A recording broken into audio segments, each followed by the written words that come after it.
A.J. Brown and the Eagles should absolutely part ways. Just too much smoke around this situation all the time. Do I want to go to New England, Buffalo, Baltimore, San Francisco? There is a financial burden if they trade A.J. Brown based on the structure of his contract. Howie Roseman not going to turn down any kind of conversation. We're trying to get better, and it's hard to do that if you're just subtracting great players. He has meant so much to our football team these past 4 years, and I know I want to continue that relationship. I know he wants to continue that relationship, and excited about that. Okay, the Eagles have enough going on with the A.J. Brown trade talk, which hasn't necessarily quieted down. There just hadn't been a whole lot of action. We're going to get to that in just a little bit. Here's what else they've been up to. Philly added Riq Woolen off his Super Bowl win. Also added depth to their wideout room with Hollywood Brown. Maybe a little indicator there, I don't know. Another year, though, and another offensive coordinator, Sean Mannion, 5th in 6 seasons under Nick Sirianni. Some of it's been that those guys have moved on to bigger and better things as in head coaches, but still. Adam, what are the Eagles' recent moves, though? Tell us about a potential A.J. Brown trade.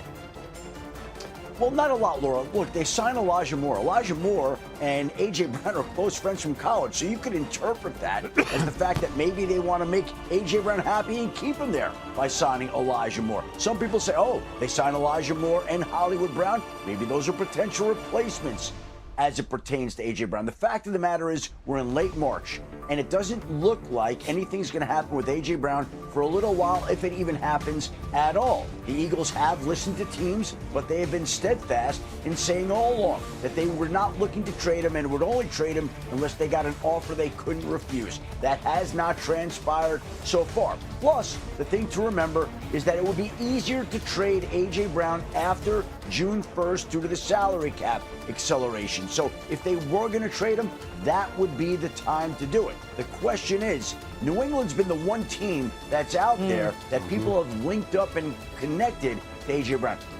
Is New England going to bring back Steph Diggs? Is New England going to use a high pick on a wide receiver? Is New England going to find another receiver between now and June 1st? We don't know how that's going to work out yet, so it's too early to say that he's going to wind up in New England. If he were to be traded, that would be the most likely destination, but there's nothing agreed to, there's nothing in place, and there's still a lot of time between now and June 1st for events to transpire. Interesting.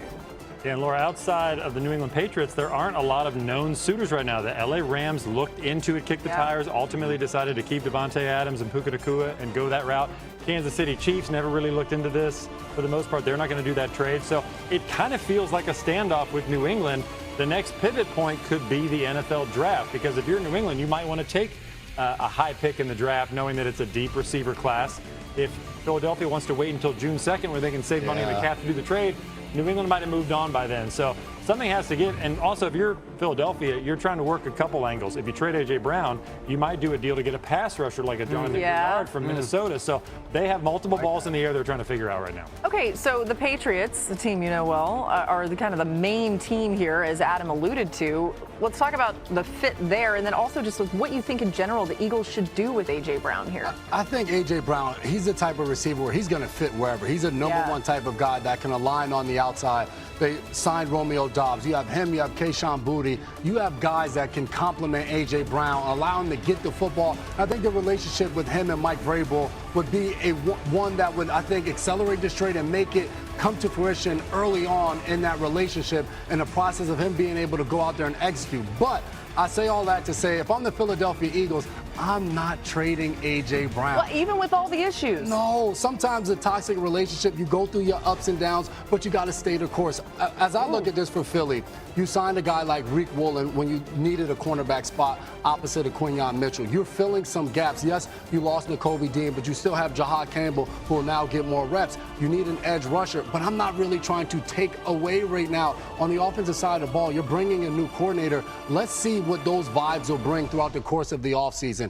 Adam mentioned after June 1st, you're going to have April when the offseason starts. You're going to have OTAs and all of those things with Jalen Hurts, Devontae Smith, Sean Mannion now at the helm. Let's see how that looks. Now we still have drama in the offseason. Now we can revisit it. Yeah, but then it's too late, right? Like, kind of. I hear you. Here's the thing. Like, you don't want to let go of a receiver like A.J. Brown. It just felt like at many times it was so untenable with that offense and everything that was coming out. Maybe it's Kevin Patullo's fault, you know? Maybe Sean Mannion's going to come in and fix it all. But like, what do you do if A.J. Brown wants out? Because that's sort of the issue right now. It's lingering. Like, at the very least, he would welcome a trade. He hasn't really forced the issue as far as a trade request, but it's sort of known that, like, he's kind of bummed that this hasn't worked out yet. He and Jalen Hurts seem to be in an okay place, but it's been up and down. We've all seen that every week. I mean, A.J. Brown's meltdowns late in the year on the sideline were like the 8th worst thing that happened in the Eagles season. You know, so it was just week to week, it was an issue. So it still feels like both parties know that it's best to move on. We'll see. Maybe it's salvageable. It's so complicated, though, because you got a player of that caliber. You're not just giving him away to somebody. You got to have the right trade partner. It sounds like the Patriots still in the mix. Just may take a little bit. Hey, the Chiefs made waves yesterday. They released a short video of Patrick Mahomes. This is it. We're going to play it over and over again because why not? Look at him. He's throwing the football for the first time since he tore the ACL in his left knee back in December. Looks good. I realize he's just bopping around out there on the practice field. But, Jeremy, what more can you tell us about how Mahomes' rehab is going and maybe a little picture into the timeline here? Yeah, so he's 3 months in, Laura. I'm told he's been a fixture in Kansas City's building. He's been there every day just getting after it, as he's known to do. This is an ACL and an LCL recovery, so it's going to take some time. So throwing is just an early step.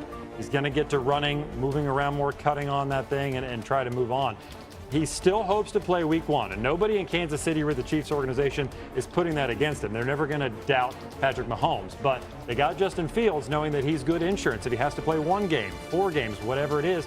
He started a lot of games in the NFL, played a lot of football, so they feel good about that. They're just simply not going to rush Mahomes, despite how hard he's going to work to beat the timeline. And I look at the offseason moves, bringing Eric Bieniemy back, and he's going to bring, I think, a little bit more physicality to this offense, and then signing Kenneth Walker. I think that allows Patrick Mahomes to, hey, take your time. We'll have Justin Fields out there. We'll be able to run the football and do some of that quarterback, running back, run game and allow him that time to get fully healthy before he comes back out there on the football field. Because I think, Jeremy, to your point, even once he's out there, it's going to take time for Mahomes to be the Mahomes that we've come to see and love, with him being able to rush and do all type of things out of the pocket and off platform. It's going to take a little while. So having a running back that you can depend on is going to go a long way. We've said this number a few times, that I mean, Patrick Mahomes is leading the team in rush yards, which is just crazy when you think about it. But that is part of his game. He's got to trust that again and get back to it. By the way, Chiefs runners, as I'm making this point, could not break 1 open last year at all. Just 1 20-yard rush all season. Kenneth Walker, by the way, had 10. Okay, so you're right. Bieniemy's influence plus Kenneth Walker joining the team, that helps Mahomes for sure. Coming up, the Miami Dolphins will look like a completely different team after hitting reset this offseason. But how long will it take? Minority owner of the Raiders the next year. And at some point, then he actually did wonder about a return to the field. Players, however, are prohibited from being owners. And Brady talked to CNBC about it and his inquiry to the NFL, new on SportsCenter. We explored a lot of different things, and I'm very happily retired. Let me just say that too. So I loved being out there playing in the flag game. I love not getting hit.